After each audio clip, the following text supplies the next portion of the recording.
എന്റെ സഹോദരങ്ങളോട് സഹോദരിമാരോട് നെഞ്ചിൽ കൈവച്ച് ചോദിക്കുകയാ, അൽഹാകുമുത്തകാസുർ ഹത്താ അസ്റതുൽ മഖാബിർ.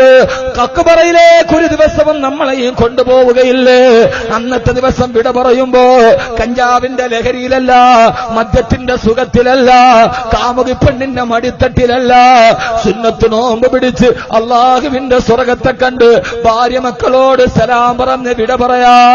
6 അടി മണ്ണിലേക്കുള്ള യാത്ര ശുഭകരമാക്കാൻ ഇവിടെ നിങ്ങൾ പരിശ്രമിക്കണേ. ഇതല്ലാതെ നമ്മുടെ ജീവിതത്തിലൊന്നുമില്ല, ഇതല്ലാതെ നമ്മുടെ ജീവിതത്തിലൊന്നും ബാക്കിയില്ല. അതുകൊണ്ട് എന്റെ പ്രിയപ്പെട്ട സഹോദരിമാരോട് അള്ളാനെ ഭയന്ന് ജീവിക്കണേ, അള്ളാനെ പേടിച്ച് ജീവിക്കണേ, പടച്ചറപ്പിനെ പേടിച്ച് ജീവിക്കണേ. എന്റെ പ്രിയപ്പെട്ട സഹോദരാ സഹോദരി, എന്റെ പ്രിയപ്പെട്ട സഹോദരാ, പാരാവാരം പോലെ പരന്നു കിടക്കുന്ന മരുഭൂമിയിൽ, ഒരു മനുഷ്യവാസത്തിന്റെ വിദൂര സാധ്യത പോലുമില്ലാത്ത മരുഭൂമിയിൽ തന്റെ പ്രിയപ്പെട്ട ഭർത്താവ് കൈക്കുഞ്ഞിനെ കയ്യിലേൽപ്പിച്ചിട്ട് മരുഭൂമിയിലൂടെ ലേക്ക് നടന്നു പോകുമ്പോ ഭർത്താവ് ഉപേക്ഷിച്ചിട്ട് പോയ ചോരപ്പൈതലിനെ കയ്യിൽ പിടിച്ച് ആ ചോരപ്പൈതല് പൈതാഹത്തിന് വേണ്ടി നിലവിളിക്കുമ്പോ മരുഭൂമിയിൽ നിന്ന് ഒലിച്ചു വന്ന വെള്ളം കുടിപ്പിച്ച് സഫാ മർവയുടെ ഇടയിലൂടെ ഓടി അവസാനം 9 വർഷക്കാലം നിന്റെ ഭർത്താവില്ലാതെ തന്റെ പൊന്നുമോനെ കഷ്ടപ്പെട്ട് വളർത്തിയ ഭാര്യ. കാസർഗോഡ് പെങ്ങളോട് ഞാനിത് പ്രത്യേകിച്ച് ഓർമ്മിപ്പിക്കുന്നത്, എന്റെ പ്രിയപ്പെട്ട പെങ്ങള്, ഭർത്താവില്ലാത്ത സമയത്ത് അന്യപുരുഷനുമായി ഫേസ്ബുക്കിലും വാട്സപ്പിലും ചാറ്റ് ചെയ്യുന്ന, അന്യപുരുഷനുമായി ജീവിതം പങ്കിടുന്ന, പാവപ്പെട്ട ഭർത്താവിനെ മറന്നുപോകുന്ന, മക്കളോടുള്ള കടമകൾ മറന്നുപോകുന്ന എന്റെ പ്രിയപ്പെട്ട പെങ്ങളെ, 9 വർഷം കഴിഞ്ഞിട്ടാണ് ഭർത്താവ് തിരിച്ചു വരുന്നത്. വരുന്ന സമയത്ത് 9 വയസ്സുകാരനായ പൊന്നുമോൻ ഇസ്മായിൽ ഓടിച്ചെന്ന് വാപ്പാനെ കെട്ടിപ്പിടിച്ചു മുത്തം കൊടുത്തിട്ട് അന്ന് രാത്രി ഉറക്കത്തിൽ സ്വപ്നം കാണുന്നു. ഒരു കഥക്ക് പോലും പറയാൻ കഴിയാത്ത, ടോൾസ്റ്റോയുടെ കഥക്ക് പറയാൻ കഴിയാത്ത നാടകമുഹൂർത്തം. രാവിലെ എഴുന്നേറ്റിട്ട് പറഞ്ഞു, ഹജറ, നമ്മുടെ മകന്റെ കഴുത്തിറക്കാൻ അല്ലാഹു ഇന്നലെ രാത്രിയിൽ എന്നോട് പറഞ്ഞു. ഹാജറ പരിഭവമില്ലാതെ പൊട്ടിക്കരയാതെ തന്റെ പ്രിയപ്പെട്ട ഭർത്താവിനോട് വളർത്തിയതിന്റെ കണക്ക് പറഞ്ഞിട്ടില്ല.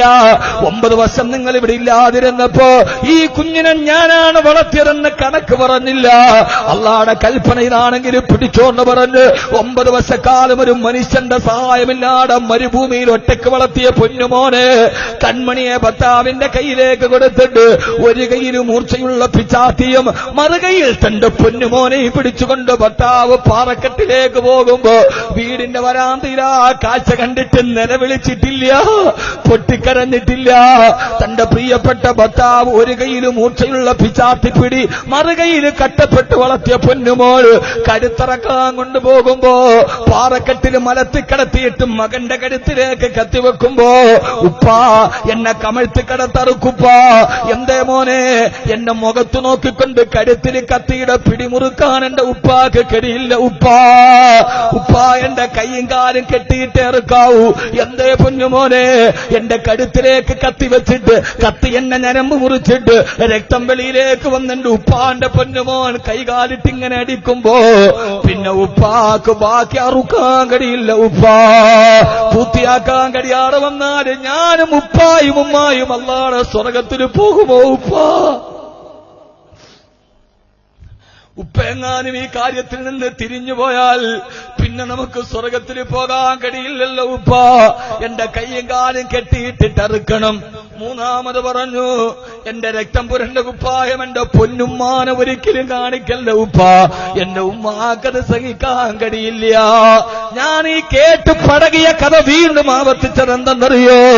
പൊന്നുമോനെ പാറക്കെട്ടിലും മരന്ന് കിടക്കുമ്പോ കഴുത്തിലേക്ക് കത്തിവെക്കുമ്പോ ഉപ്പാനോട് സ്വർഗമെന്ന് പറഞ്ഞു കൊടുക്കുന്നൊരു മകനെ പാവപ്പെട്ട ഇബ്രാഹിം നബിക്ക് സമർപ്പിച്ചു കൊടുത്തതാരെന്നറിയോ? 9 വർഷക്കാലം ഉപ്പയില്ലാതെ മകനെ വളർത്തുമ്പോ ഓരോ സമയത്തും മകനോട്, മോനെ ഇസ്മായിലേ, നിന്റെ വാപ്പ നമ്മളെ ഉപേക്ഷിച്ചിട്ട് പോയത് വാപ്പാടെ സുഖത്തിനല്ല, അല്ലാഹുവിന്റെ കൽപ്പനക്ക് വേണ്ടിയാണ് വാപ്പ നമ്മളെ ഇട്ടിട്ട് പോയതെന്ന്. വാപ്പയില്ലാത്ത സമയത്തും മക്കളോട് വാപ്പ വാപ്പയുടെ ത്യാഗങ്ങൾ പറഞ്ഞുകൊടുത്ത് കട്ടപ്പാടുകൾ പറഞ്ഞുകൊടുത്ത് വളർത്തിയ പ്രിയപ്പെട്ട ഭാര്യ ബഹുമാനപ്പെട്ട ബീബി ഹാജറ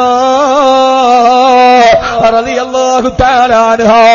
കാസർഗോഡ് ഭർത്താക്കന്മാരെ, ഭർത്താവ് വീട്ടിലില്ലാത്ത സമയത്ത് ഓരോ സമയത്തും നമ്മുടെ മക്കൾക്ക് ഭക്ഷണം വിളമ്പി കൊടുക്കുമ്പോ ഓരോ സമയത്തും പൊന്നുമക്കളെ, വാപ്പ ദുബൈയിൽ കിടന്ന് കട്ടപ്പെട്ടുണ്ടാക്കുന്ന, വാപ്പ സൗദി അറേബ്യയിലും മണലാരുണ്യത്തിലെ കിടന്ന് കട്ടപ്പെട്ടിട്ട് അയച്ചു തരുന്ന പൈസയാണ് മക്കളെ ഈ ഭക്ഷണമെന്ന് നമ്മളില്ലാത്ത സമയത്ത് നമ്മുടെ ത്യാഗത്തെക്കുറിച്ച് മക്കളോട് പറഞ്ഞുകൊടുത്ത് വളർത്തുന്ന മോനെ. കാസർഗോഡും ചെറുക്കളയിലും വാപ്പ അങ്ങാടിയിൽ നട്ടുച്ച നേരത്ത് ജോലി ചെയ്ത് മത്സ്യക്കച്ചവടം നടത്തി കൂലിപ്പണി ചെയ്ത് ഓട്ടോറിക്ഷ ഓടിച്ചിട്ട് കിട്ടുന്ന വരുമാനമാണ് നമ്മുടെ ഈ ഭക്ഷണം. മക്കളെ, മക്കൾക്ക് 3 നേരം ചോറ് വിളമ്പി കൊടുക്കുമ്പോ മക്കളെ ഈ ചോറ് നിന്റെ വാപ്പ നട്ടുച്ച നേരത്ത് 3 ചക്രത്തിന്റെ മുകളിൽ ഓടിച്ചോടിച്ചുണ്ടാക്കുന്നതാണ്.